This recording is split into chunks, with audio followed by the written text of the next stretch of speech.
batas, iisa lang ang paraan na matanggal mo ang presidente. Yan ay sa pamamaraan ng impeachment.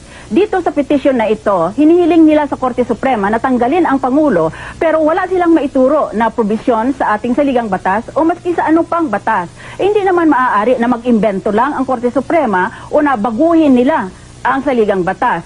Ang mali ng petisyon ay ganito. Akala nila na ang nakairal na doktrina ay ang judicial supremacy. Akala nila mas mataas pa ang Korte Suprema ng sasaligang batas. Nagkamali sila dahil ang tama na doktrina dyan ay ang doctrine of constitutional supremacy.